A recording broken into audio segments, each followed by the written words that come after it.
What's up, Janessa? Hey, tired, but I'm here.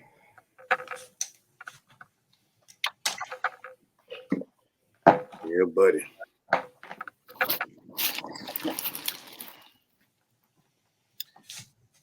Internet looks good this week. I hope so. I bought a Wi-Fi extender, even though I had like less insurance. I mean not less insurance, less internet speed, Mm, and it was working fine. And I upgraded, and then it decided it wanted. you muted yourself mid thing when I guess when you're plugging your microphone in.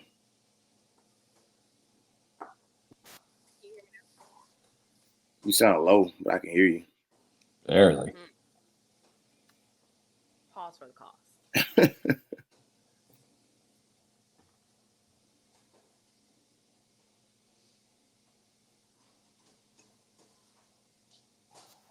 Is it better?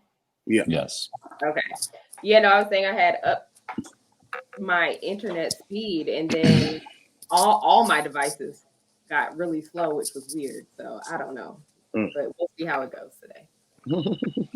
That internet speed stuff is just all a big scam anyway. I think Who you with? Spectrum? so. Xfinity. Oh, Xfinity. Oh, and they're the worst of all of them. So we'll see what happens. My work calls were pretty good today, except one time it did kind of like go out. So we'll see. We'll see. This will be an experience.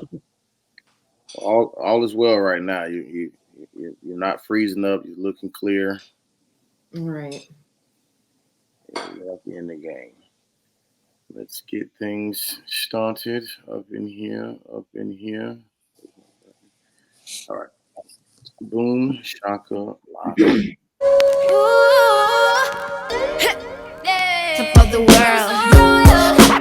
Top of the world. Yeah, top of the world. Top of the world. Yeah, top of the world. Top of the world. Yeah, top of the world. Top of the world. Yeah, top of the world. Welcome, ladies and gentlemen, to another episode of the Worst Ones Podcast. This is the podcast for us preachers' kids to come and be the absolute worst. My name, as my shirt says, is Rudy Wilson. I actually just randomly threw this on and forgot that it had all this on it. But I made it for a comedy show many years ago. But my name is Rudy Wilson. I am a preacher's kid. We got Jay Rihanna in the building. She's a preacher's kid. Terry Weezy in the building. He's a preacher's kid. And Kellie is a preacher's kid as well. Princess Kells, but she will be absent today. Janessa, let's start with you. How art thou? I'm tired today, and I probably look like I feel. But it's just kind of like I feel like everything that I've kind of been doing up until this point has just kind of crashed on me. So I'm trying to sleep. I actually was taking a nap before this, probably why I look like I'm asleep. But before I transition into my internship that I still haven't found. So any of our 550,237 followers would like to give me an internship so I can finish grad school, that'll be great. But I'm just really trying to catch up on some rest and plan my birthday because it's the big 3-5 this year. So What are you looking for a specific type of internship? it has to be in the field of public health. In a perfect world, I would want it to be like environmental health. But at this point, I just want to be done with school, so I'll take any internship. Gotcha. And so that field is limited as far as internships, or you found internships, just not the one that you're interested in?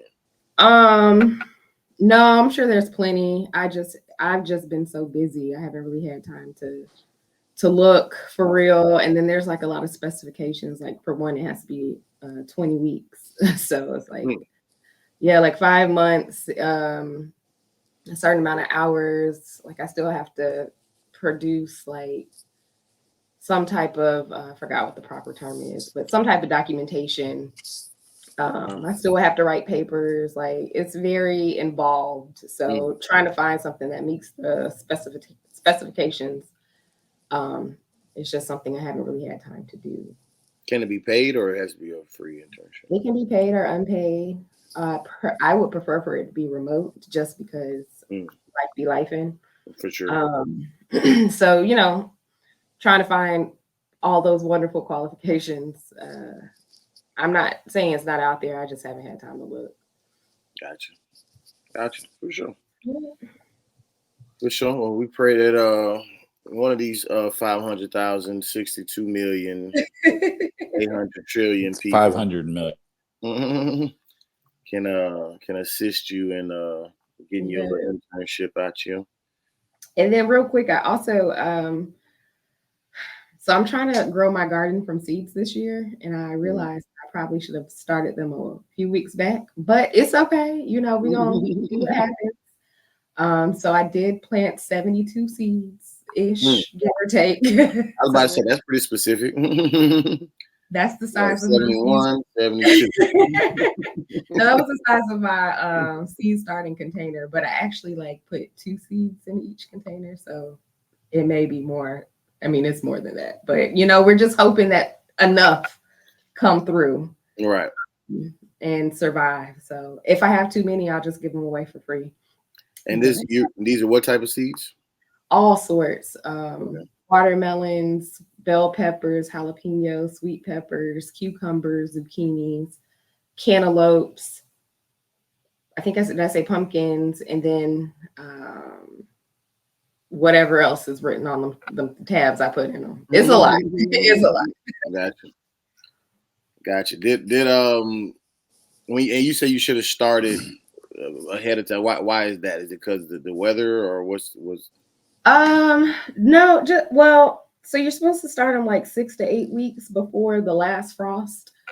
And I think like maybe this weekend might be the last frost.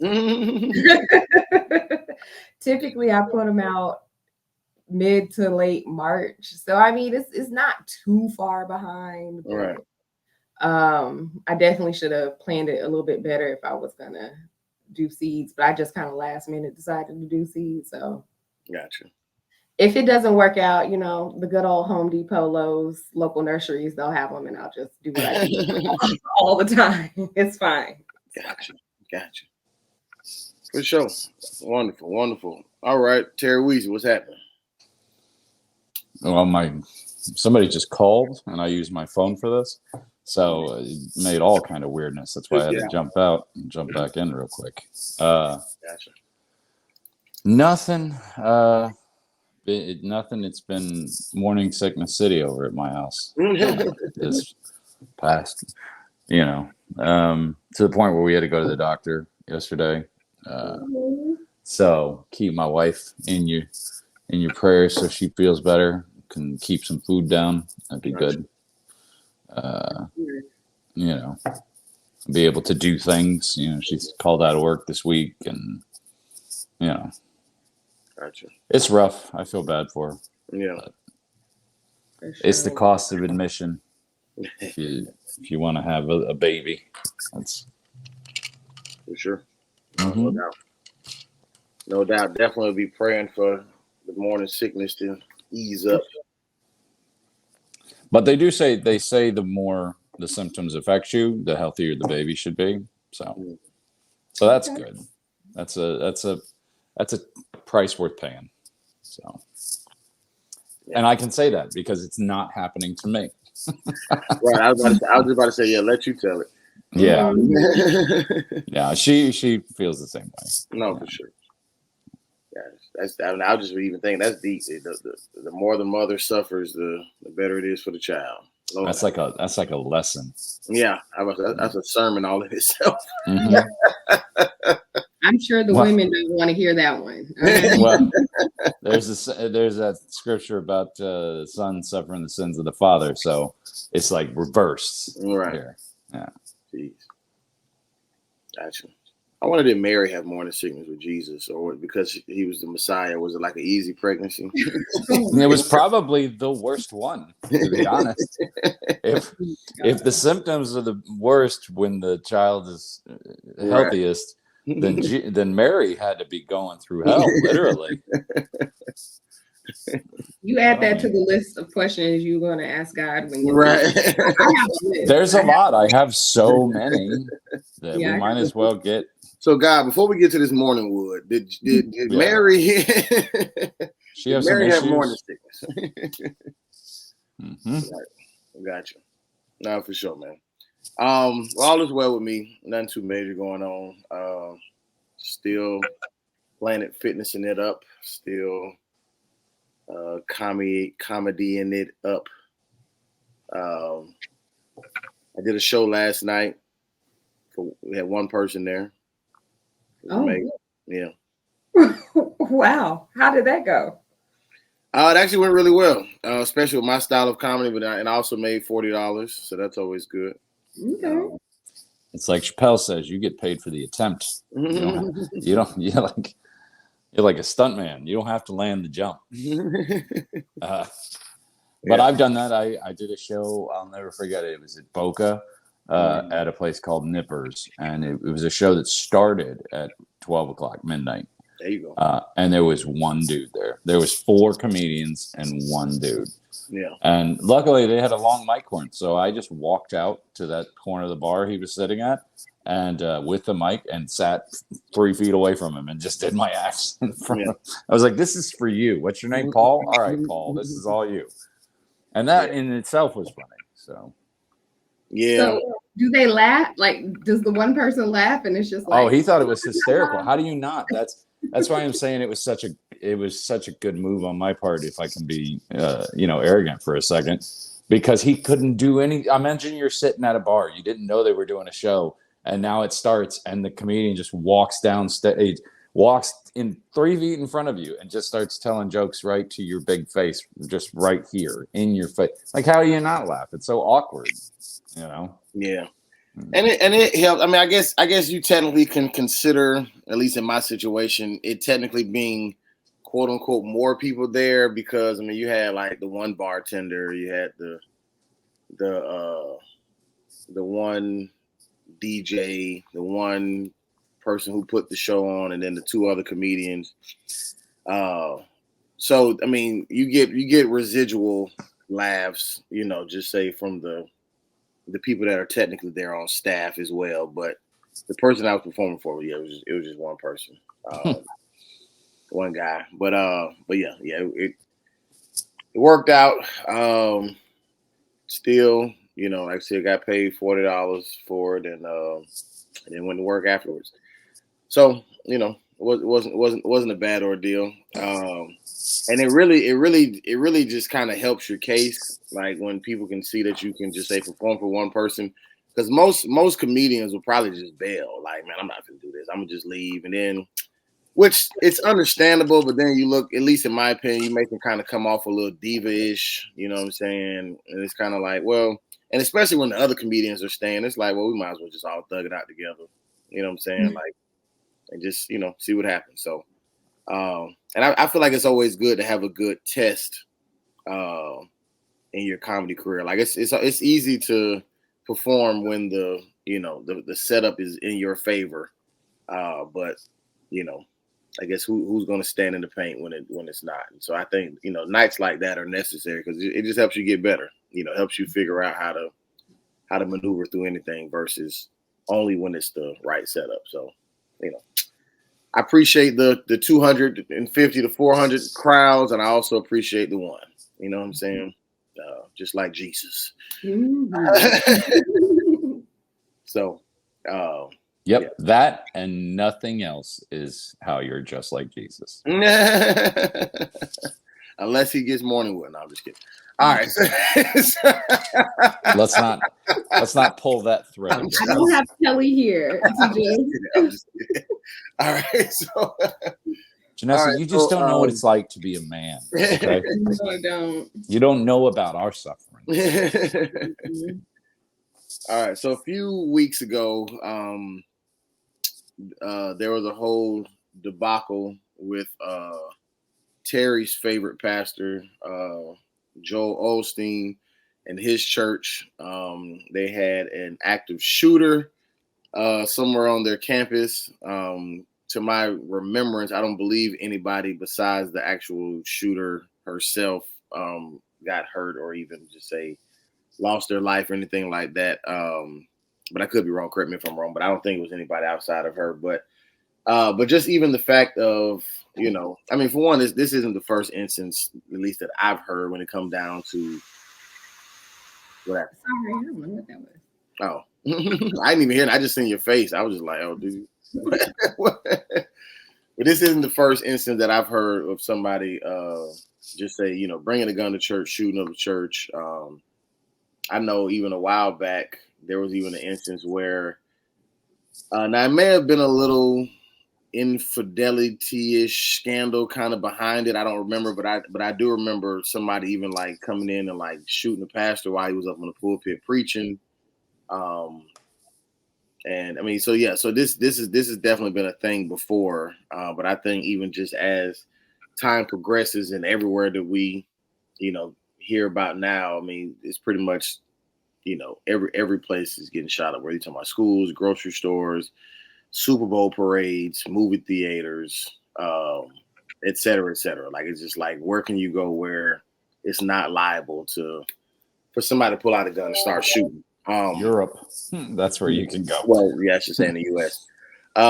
So with that being said, I know we ended up talking about a couple other things instead when Janessa first brought this topic to the group chat, but in reference to, I mean, we can give our thoughts about what happened at their church, or even just people bringing guns to church and stuff like that in general. But she more or less asked a question in reference to church goers, the saints, like should we be allowed to bring our own heat to the house of the Lord in protection of ourselves. So our topic of discussion today: do we need more than the sword?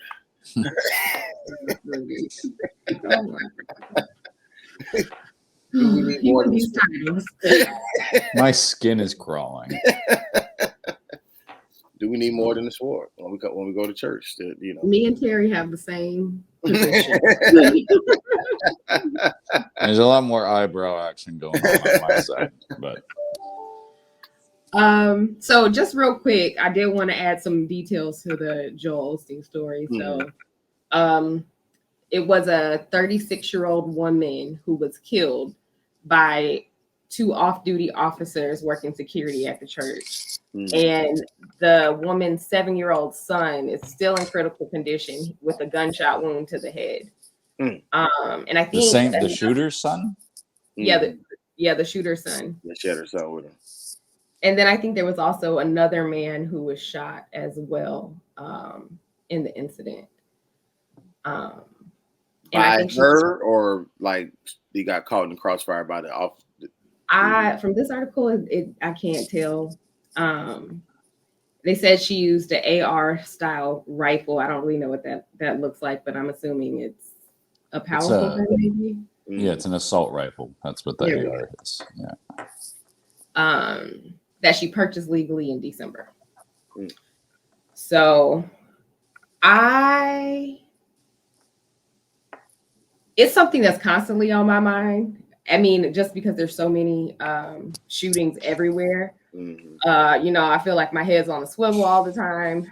And if I can, I will Amazon it, curbside, pick it up, so I just don't have to kind of be in certain public spaces. Even when I go to the movies, like I prefer to go in the middle of the day at 10 a.m. when it's me and maybe one other person and I can see everybody who's coming in and going out. Like, it's unfortunate, that's the society we live in today, but that is, unfortunately our reality.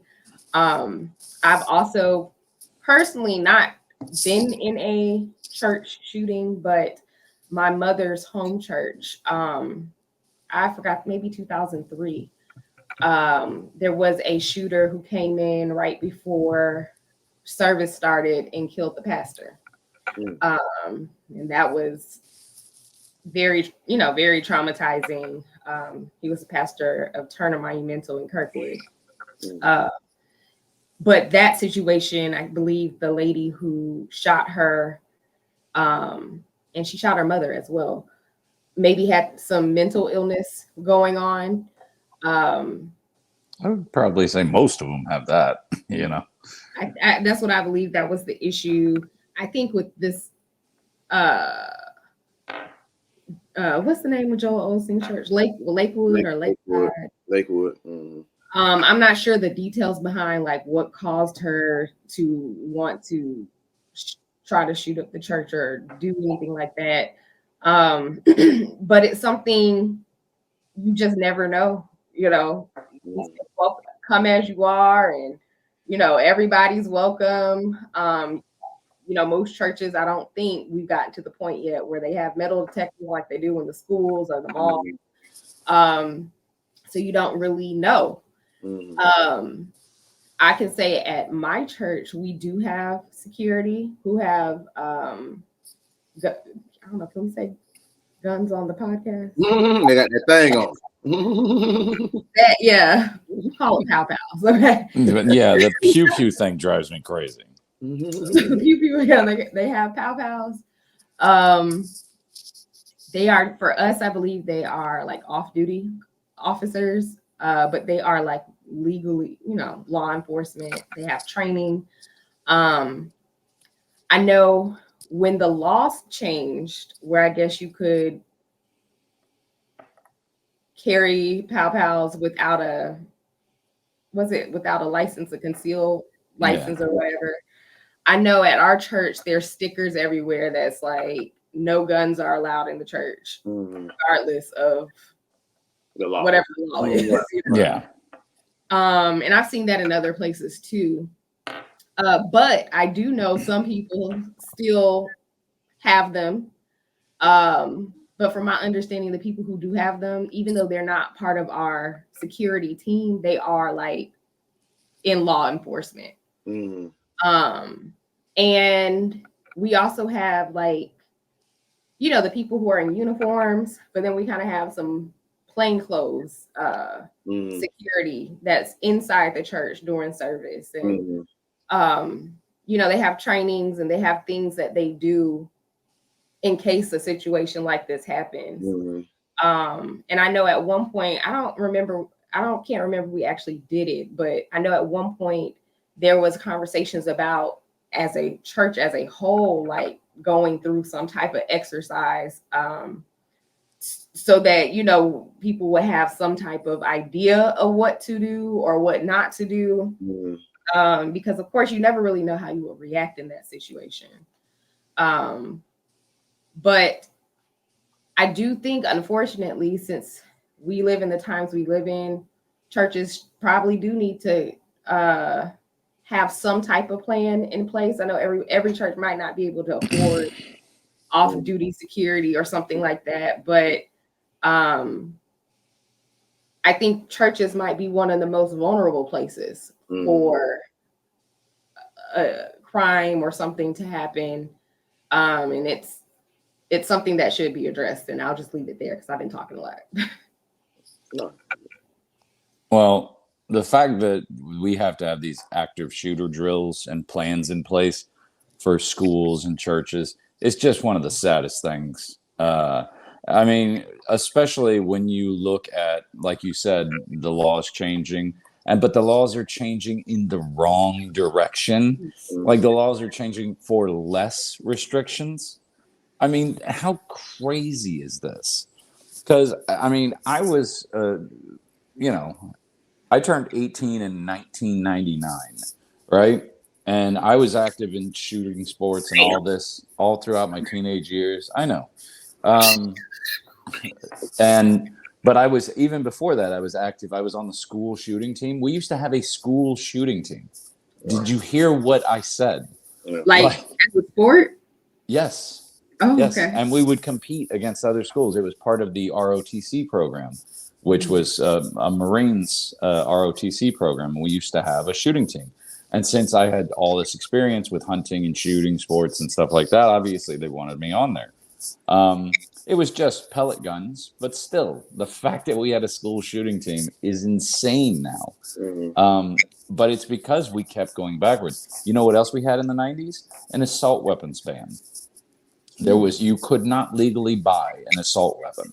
That AR that you're talking about, that assault rifle that this woman bought, she wouldn't have been able to buy that legally in the 90s. It would have Do you been know when illegal. that law changed and why? Yes, in the early 2000s, because I hate to put somebody on a target as it's a use the pun, but I hate to put the target on somebody. But yes, it is the gun lobbyists and it is the Republican conservative leaders that push this crap through. And now in Florida, where I just lived and where Rudy still lives, you can legally buy a gun in a store today and walk out with it and put it in your pants and carry it around with you everywhere. You don't need training. You don't need a license. You don't have to have a background check. There's no. I was just talking to my father about it because we passed one of these gun shops up here in Tennessee, and I said I had to look at it when we moved to the state. This is, first of all, it's a state now that has no background check, no federal background check, no waiting period, and very little restrictions on carrying around with you. So it's the same thing. And not only that, but to make it even worse, it's a stand your ground state. So I can, with no training, no education whatsoever, and it's an open carry state, which means I can walk in to that gun store today, buy an AR-15 and 100 rounds of ammunition, and walk out of there right then and there with literally everything I need to go on a mass shooting bench. I mean, it's insane. It's insane. And by the way, we had that assault weapons ban. Since we have taken it off, mass shootings have risen in this country by 80%. Now, I don't know if you're a math expert, but it's pretty clear what the problem is. Right. But because our politicians openly get paid and openly get lobbied by the NRA and gun manufacturers, it's never going to change until we stand up and say, if you don't support reasonable, common sense gun laws like we had 30 years ago, then we are voting you out, regardless of what policy or whatever else you're doing, regardless of what party you're in, even if it's my party. No more. Not one more school shooting, not one more mass shooting at a Walmart, none of this shit. I am sick and tired of this. And not only that, but just the psychological effects. Because Janessa's saying, well, I'd just rather Amazon it, or I'll go to the movies when hardly any people are there, which we really only had one movie shooting. But so you're safe at the movies. I go to movies during the day because it's cheaper and I don't like the crowd. I just don't like the crowd. I don't want to sit next to a guy that I don't know, and listen to his thoughts on the trailers. It's a different thing. I'm just a jerk. But no, I mean, it breaks my heart when I hear you say things like that, because that's not the land of the free anymore. That's the land of totalitarianism, where the people who love their guns get to run it and we all just have to be scared. That's messed up. That's not America. And until we decide to put the state, I put it this way on my other podcast, which goes much more political, but until you decide, because 90% of the people in this country are for universal background checks, and they are for reasonable common sense gun laws. They are for this. 90%. Try to get 90% of America to agree on anything. And yet still our politicians won't act because they haven't been punished for it yet. And the only way we can punish them is by giving them primary challengers or just writing to them. Just write. You can write emails to your congressman, to your senators, saying, I voted for you last time, but I'm not voting for you this time. And I'm gonna talk to all my friends and tell them not to vote for you. And I'm going to actively work against you until you start supporting something that's going to keep me and my family safe. Did you know in this state, I can go down there, buy an AR-15, buy 100 rounds of ammunition, walk up and down the front sidewalk in front of a school all day long, and they can't do anything to me. If they even stop me and give me a warning, I can sue them for it. Mm-hmm. Because in this state, you're allowed to open carry, and there's no law against open carry near a school. A guy just did it in Memphis like 4 months ago. on my hometown. He just walked up and down in front of the block, in front of the school, carrying, I think, like an Uzi on his hip and like an AR-15 around his shoulder. Can't do anything about it. Cops got called. They went and talked to him and had to come back to the people who called the cops. They put the whole school in lockdown. The entire school had to go into lockdown because this one guy has the constitutional right to walk up and down there. It's absolutely ridiculous. Right. When I was 18, I bought one shotgun because I wanted to go trap and skeet shooting, which is like the little orange discs. They get, pull and then you shoot them. There was a competition for that, and I wanted a new shotgun for it. Now, in Florida at the time, you couldn't buy a gun unless you were over 21.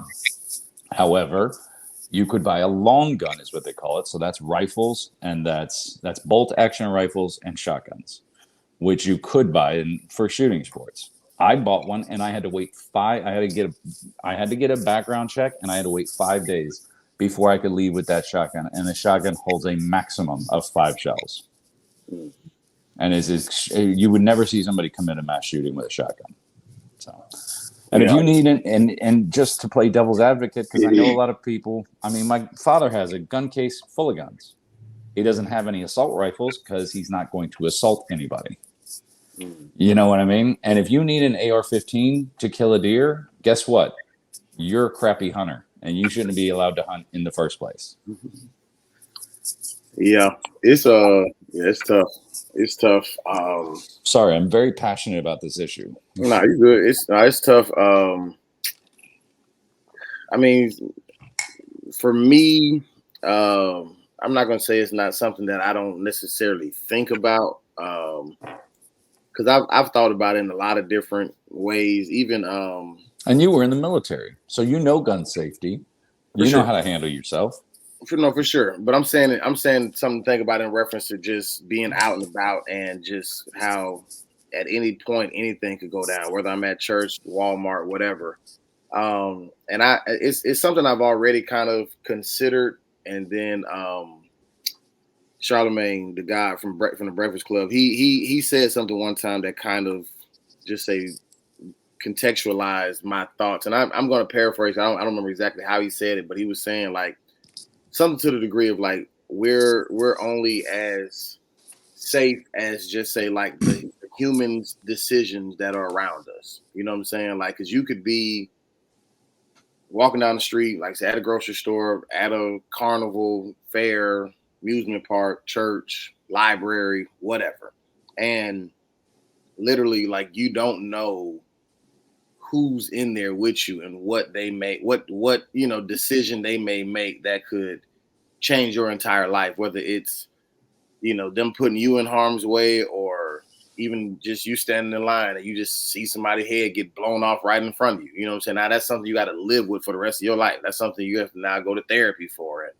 Whatever the case may be. Even when it comes down to being behind the wheel, you know what I'm saying? Like you could be driving and all of a sudden you see somebody walking across the street and get hit by a truck, or you know what I'm saying, or I mean anything. Like it's the decisions of human beings that kind of that you're around that can kind of determine how you then have to move for the rest of your life. So even whether you're hearing it, and that's why I honestly, I try my best to stay away from like watching the news and stuff like that, and even more particular like the tragic stories about this person getting shot up or that person getting shot up, whatever like that, especially if they're going to be trying to show videos behind and stuff like that, because I feel like I need to ration how much of that type of stuff I see, because I don't know if one day in real life I may have to witness that for myself. And I don't want to have to deal with what I saw in person and all the stuff I saw on the news and on social media, like the video that was getting spread around with this person getting shot or killed. Like,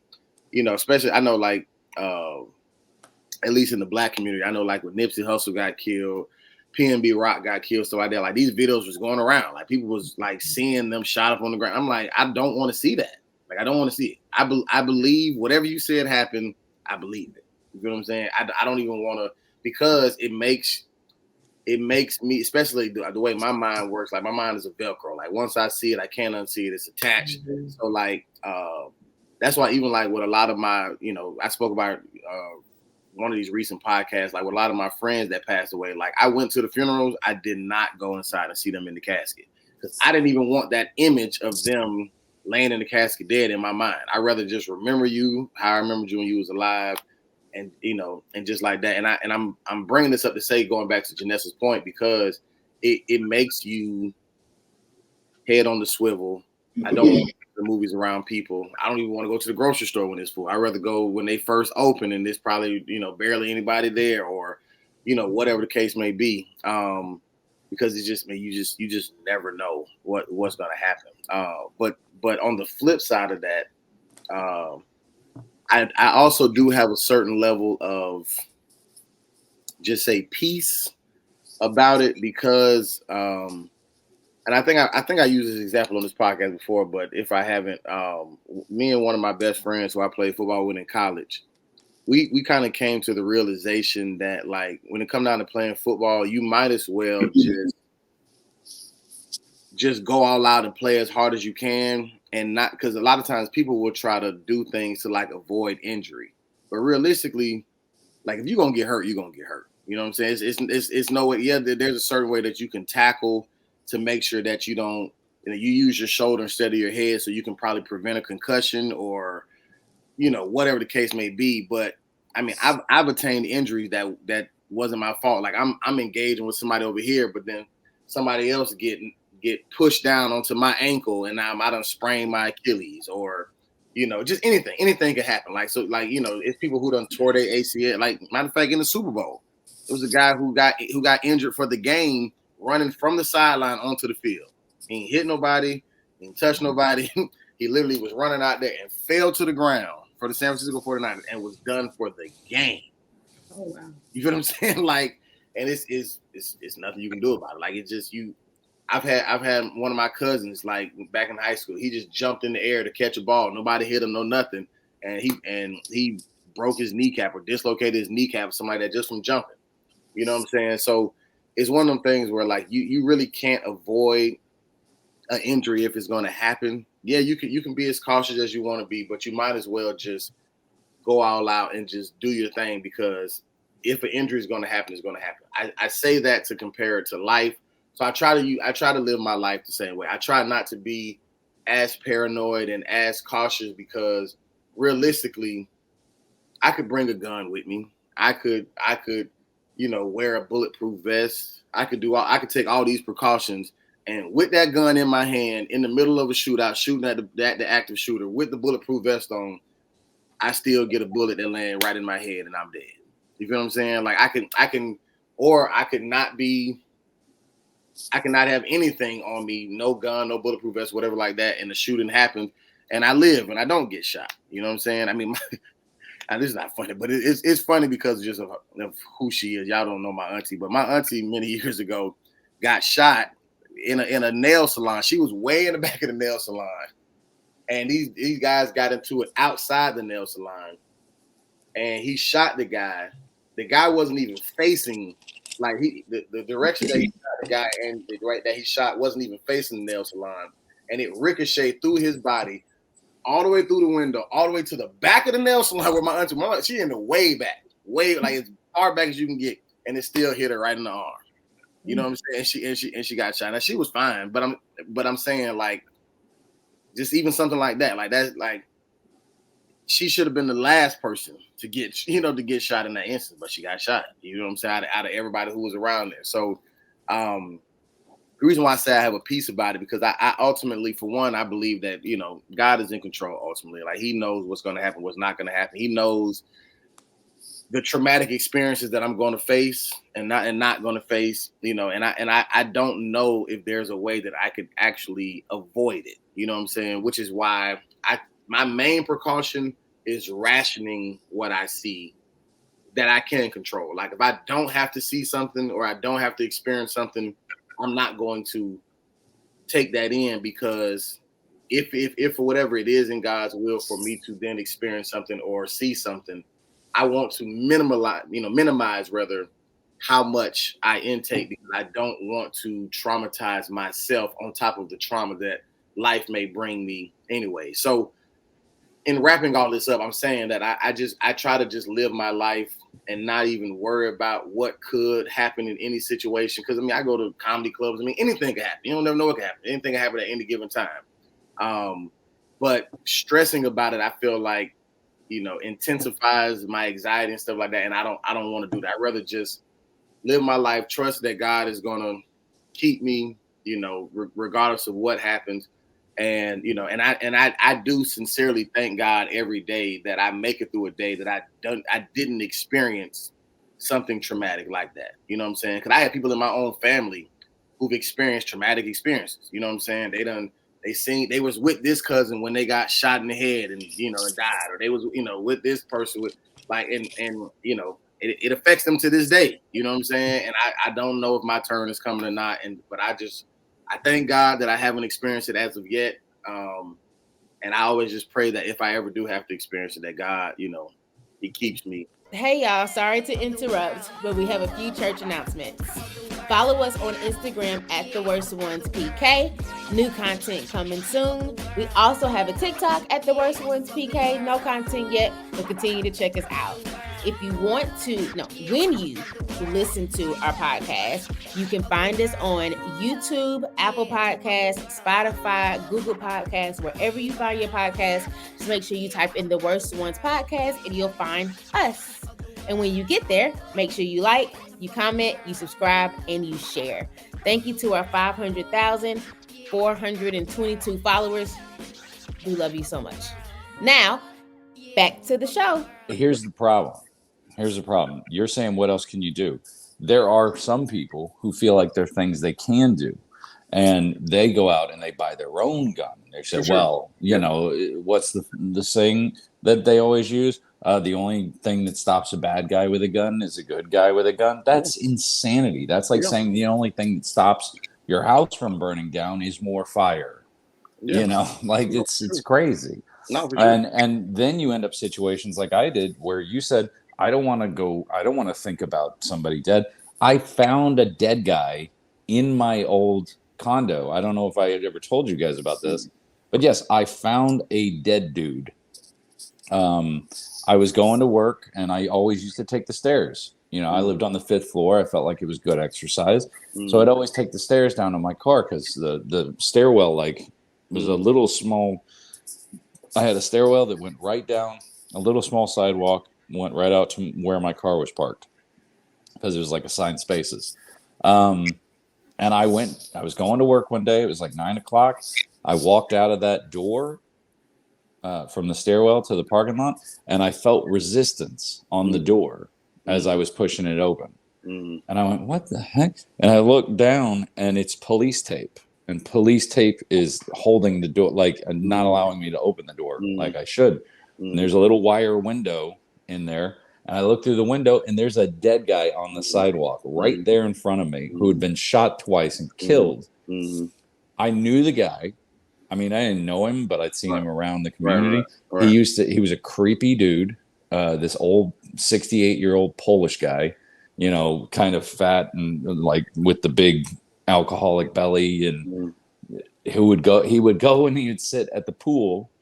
And my girlfriend, who was young, she's like 23, he used to go and stare at her when she'd go down to the pool and tan. And he would just sit there in a chair across from the pool and just stare at her like this. It was really super creepy.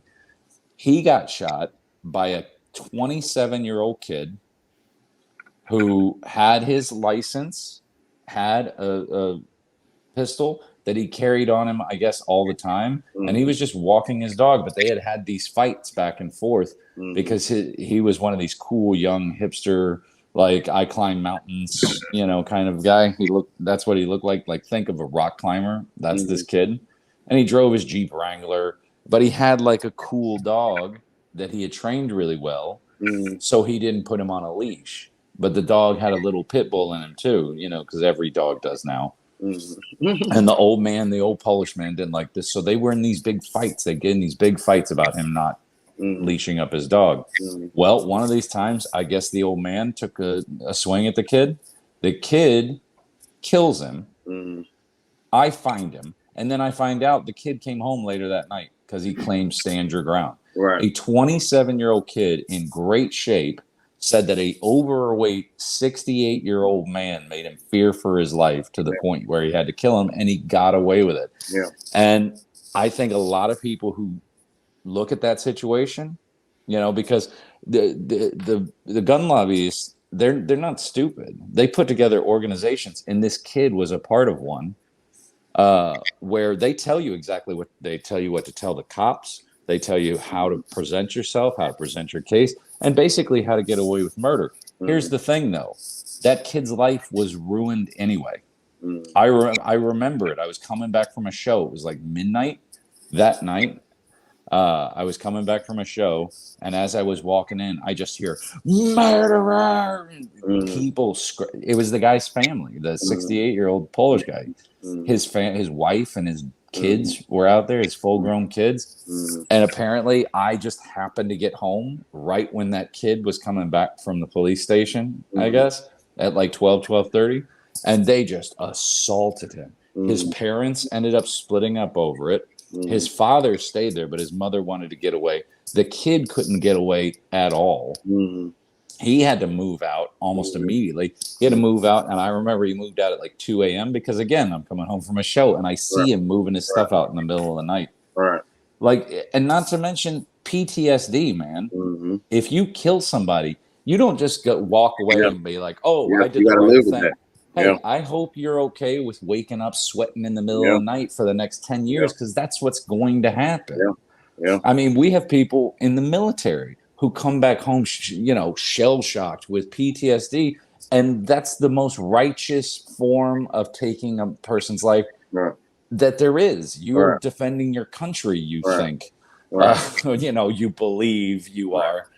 But that's the most righteous possible way you can do it, and they still get messed up. So you saying, "Oh, well, I was defending my truck or whatever, or got in a fight with a guy, and I knew in the back of my mind I could claim stand your ground and just get away with it," you're not going to get away with it. You are going to pay a price for a long time. Whether you get convicted or not is up in the air, but you're going to pay a price. So let me ask y'all, do you have some, Janessa, before I ask this question? Go ahead. Oh, no, I was going to ask, so the question at hand in reference to going even back to the church, do the saints, do we need to bring our own, more our sword and our pistols, or no? Janessa, what you think? So I'm comfortable with our security team. Like they're trained, they're in law enforcement. And I like that we have plainclothes security and uniform security. It just makes me feel a little bit better. Of course, that doesn't mean that all crime would just magically disappear because we got security. But I think it does help me feel a little bit better. I might be a little bit, different boat, because I actually do have PTSD. I experienced a home invasion at my apartment in college. Thought my roommate went home for Thanksgiving, heard someone knock on the door. But I was just like, it was like 11 o'clock at night. So I wasn't going to answer it. I was in the bed watching TV. And if it was my roommate, she had a key, or she would have called me or something like that. But I knew she was out of town.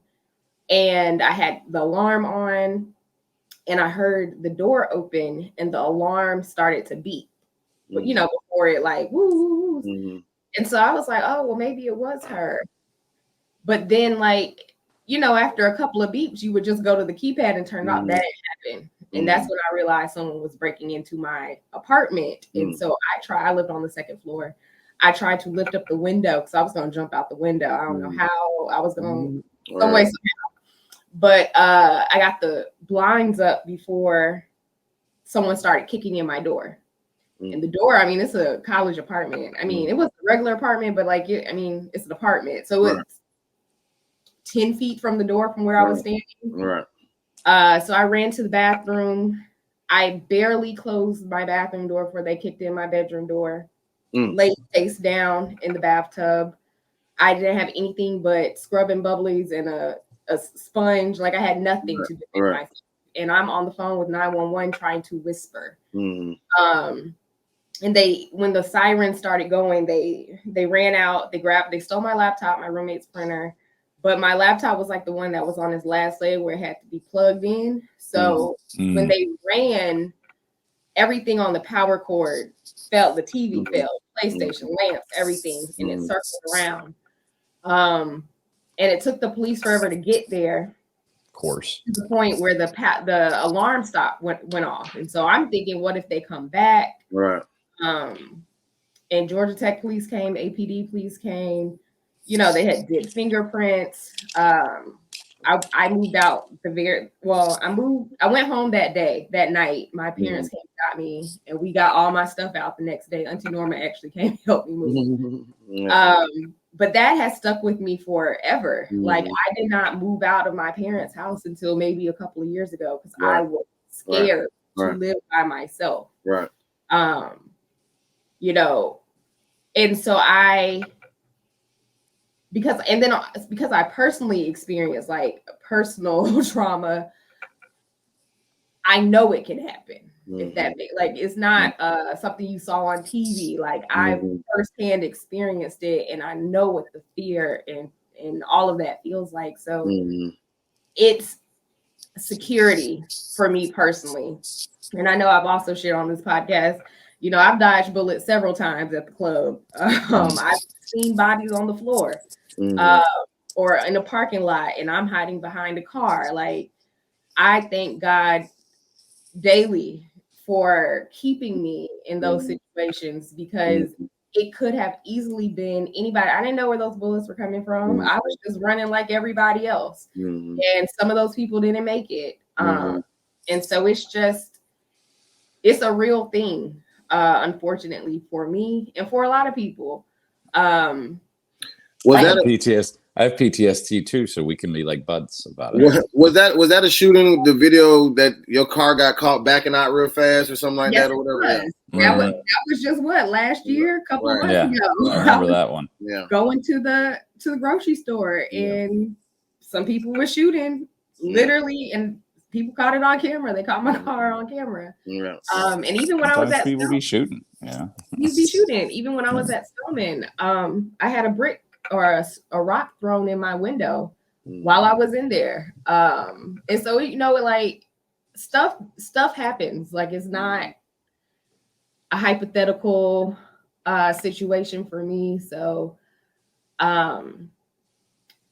we definitely believe in the sword of the good Bible, but I'm not mad at some trained security either. That was a long-winded way to say that. I think it hurts, though. I think the attitude that some people have about it, I think it hurts the cause quite a bit. Because some people have it in their head, like they almost invite it because they want to prove that they're strong or tough, or they're a badass, and they want to prove it, and they say things like, oh, I carry my gun, but I hope I never have to use it, when really in their head they're thinking, like, give me a reason, just give me a reason to use this thing. You know what I mean? Because they love the gun. And that's why I said on my other podcast, I said until you make reasonable changes in the way that you look at guns and owning them and carrying them, and how you help or hurt the laws that should be passed, you're not allowed to say, like, you have to admit that you love your guns more than you love your children, because that's the truth of it. Because if you're fighting so hard to keep this thing that is dangerous and that is hurting other people's children, you have to admit that it's just something you love more than your own kids. Yeah. I mean, in reference to for me, when it comes down to do we need more than the sword as far as the church, I'm with you, Janessa, in reference to, like, it definitely doesn't hurt to have security, especially if you can afford it. Not in the sense of it, because I definitely attend a church that can't afford it. Yeah. we are definitely in an area that the area is not necessarily like crime infested, but it's definitely a rough side in the sense of like definitely a lot of homeless people, in which not that homeless people are bad, but homeless people, like if they get desperate enough, they may want to break in and steal. I don't know about necessarily coming in and shooting us up, but in reference to like just say a home invasion type of thing or whatever like that. I guess, I mean, now maybe to our favor, and this wasn't like strategic, but we do help the homeless a lot. You know what I'm saying? Our church is known for, for helping the homeless a lot in that area and feed them, clothe them, stuff like that. So, I don't know, maybe that will, deter them for actually wanting to harm us. I don't know. You know what I'm saying? But once again, it's not our strategy. We just do it just out of the love, whatever like that. But we do have, we have like, security cameras, and then we do have my mom's husband a lot of times, like once the sermon happens, like he'll normally just watch the sermon on his phone on the live stream, and he'll just sit out front in the lobby just to watch that area, just in case, whatever. I don't know for sure because I've never confirmed it or asked him for him to confirm or deny. I do think he got that thing on him. I do believe so, but I've never actually asked him. But just from conversation, I felt like he's kind of alluded to it. You know what I'm saying? Because he definitely is. He definitely has firearms, definitely like at the house and stuff. But I do feel like he probably has it on him, whatever like that. To Terry's point earlier, it is sad that we even have to ask this question, or that this is even something that could, happen like this. But I think even just as time progresses, it seems like there was always, one way at one point in time in life, and then because of the bad apples, it makes it worse for everybody. Because I was even having a conversation with this young girl that work in my job. She work overnight with me sometimes. She only like 18. But I was explaining to her, like, I'm like, at one point in time, you could, pump your gas and then go inside and pay for it. You know what I'm saying? But once people start stealing gas, they had to change it. Or, once upon a time you could, you could do this, but then this changed. And we were just having all these conversations about comparisons between at once upon a time and now. And it's even the same thing, even like I said, as far as the gun thing. Like, I think there was a point in time where people could walk around with guns freely or whatever like that, and it not be that bad.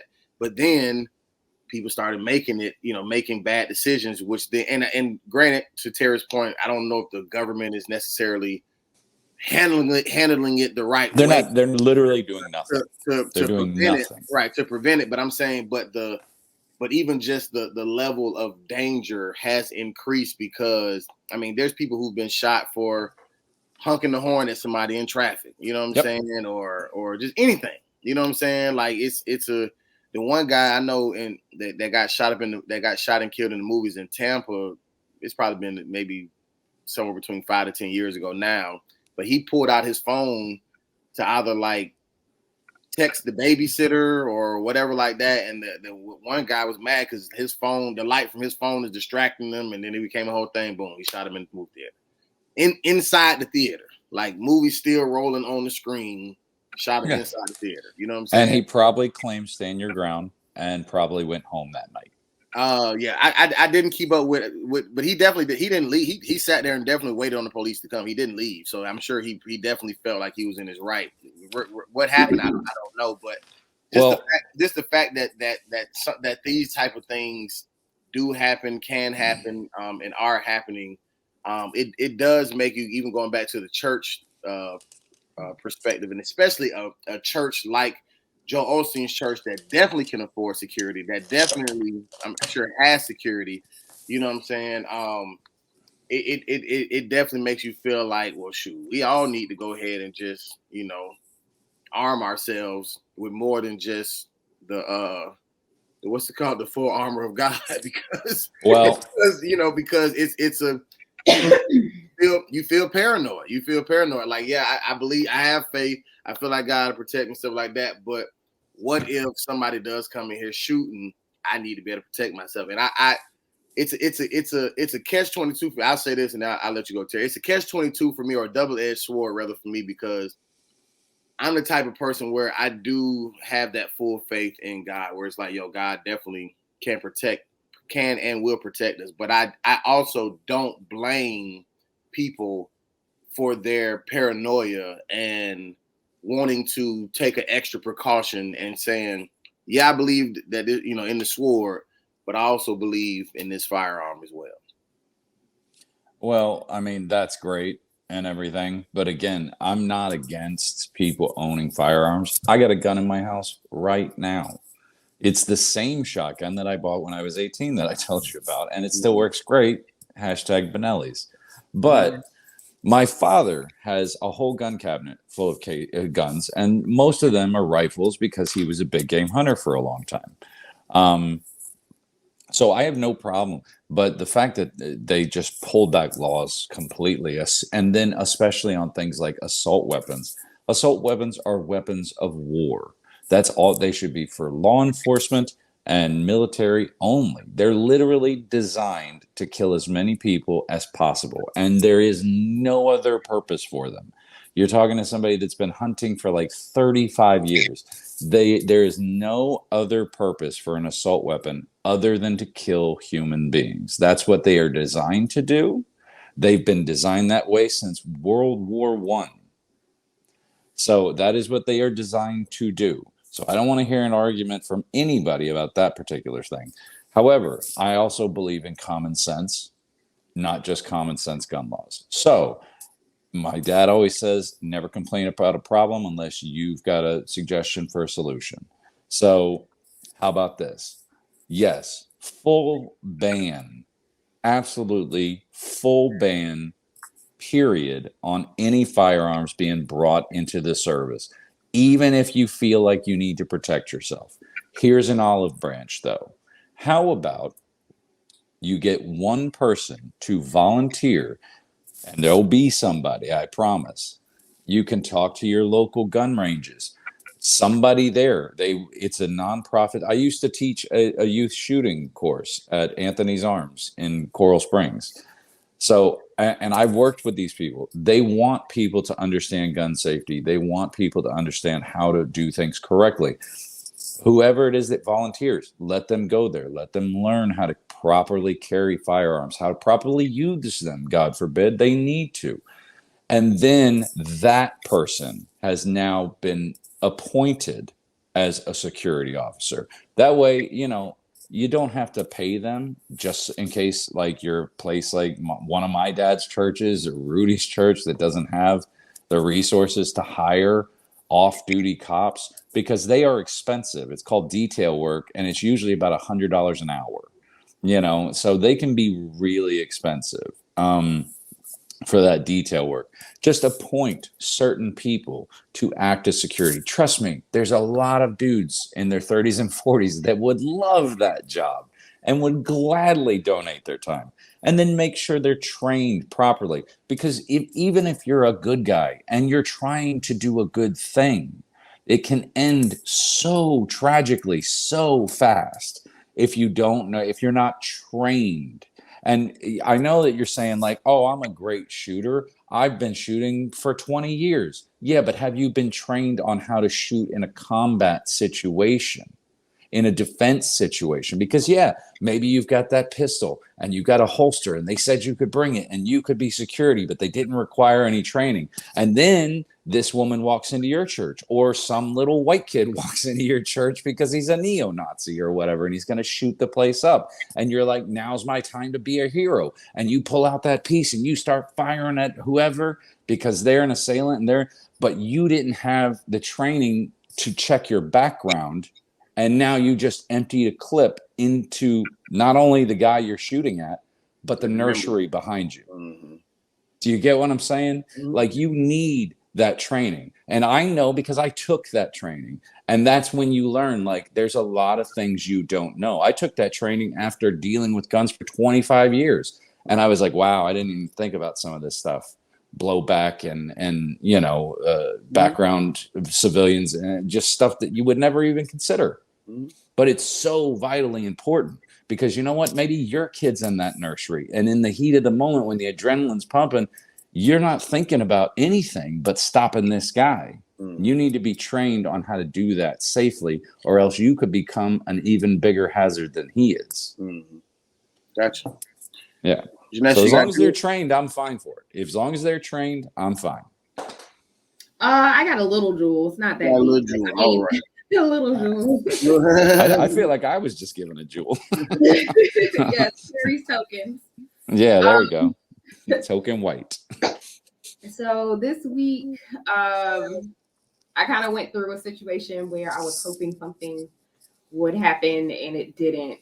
And I kind of got a little frustrated with God. And I saw on, I want to say actually the Shade Room, a post that said, nobody wants to see you win more than God.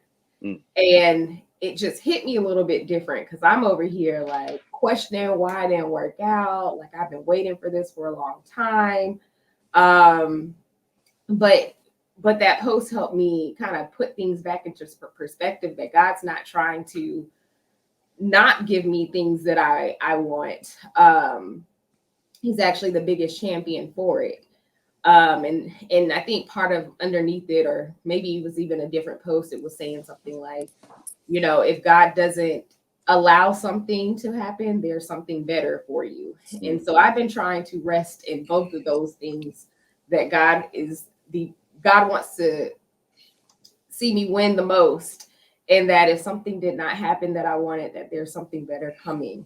And so I just want to encourage y'all, if you're in that situation where you're waiting for something or you're wanting something, you feel like maybe God's forgotten about you, or he's trying to block your blessings or anything like that, that's actually not the case, even though it's harder sometimes to, you know, really grasp that concept. Hopefully this just kind of gives you a little reminder if you're ever kind of in a low point like I was. And that's it. Amen. I feel that. I've definitely been there for sure. And anytime something didn't happen, God always shows me later on, reveals to me like why it didn't happen. I'm like, thank you. I appreciate it. I didn't see that other side. So yeah, no, for sure. Okay. Well, shout out Princess Kells in her absence. You can find her at Princess Kells 51, but her page is private, so you can request to follow her, but you probably won't get through. You can find me at JRihanna_. We have fun over there. It's Terry Wayne Comedy on all social media platforms. And Unclaimed Ashes is the book title. You can find it on Amazon. I'm the only Terry Wayne on there. You can follow our producer on Instagram at Risa_G. That is RHESA_G. And that is it from us, man. We appreciate you guys who tune in each and every week via video or audio. We appreciate both. Please leave us a comment. Please hit that like button. Subscribe if you have not, and share these episodes with someone. We would greatly, greatly appreciate it.